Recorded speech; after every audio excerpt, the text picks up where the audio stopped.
Hey, welcome. Today, we are going to pull back the curtain on something that affects all of us every single day: marketing psychology. We're going to uncover the invisible forces that are quietly guiding your choices. So let me just ask you this. Have you ever gotten home, looked at your shopping bags, and thought, why on earth did I buy all this?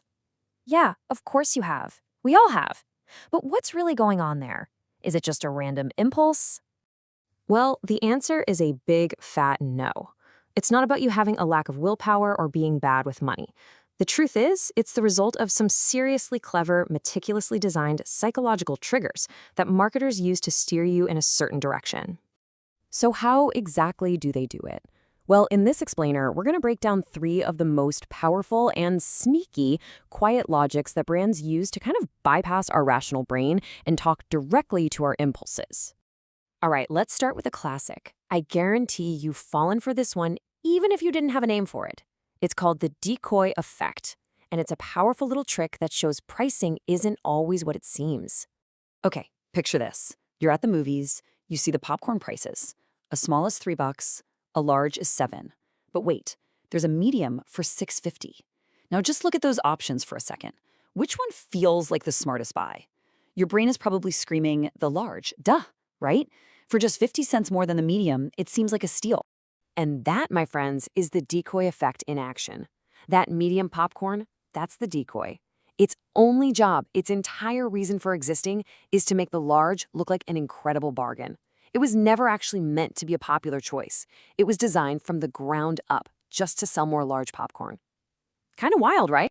Okay, next up is a tactic you see literally everywhere, but you probably don't even consciously notice it. I'm talking about the psychology of color. Brands pick their colors so carefully to make you feel a very specific way.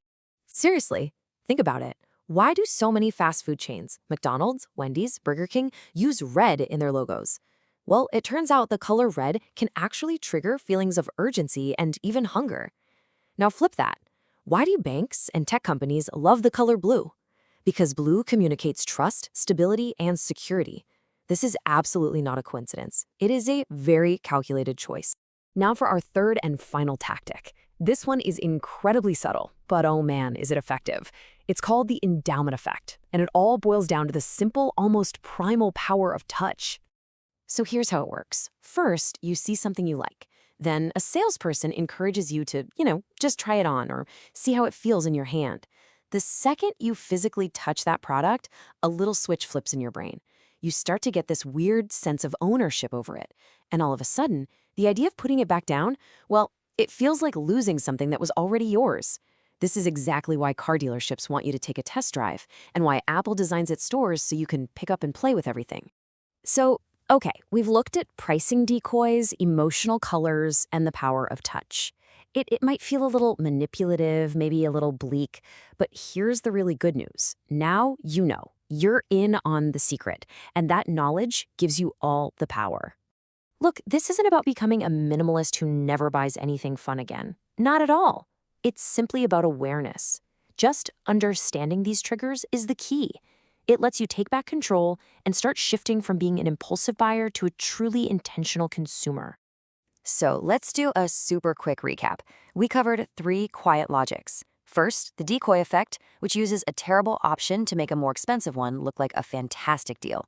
Second, color psychology, where brands use specific hues to tap right into your emotions. And third, the endowment effect, which makes you feel like you own something the minute you get your hands on it. So the next time you're out shopping, maybe standing in an aisle or staring at a price tag, just pause for a second and ask yourself this: are you the one making the choice, or has the choice already been made for you?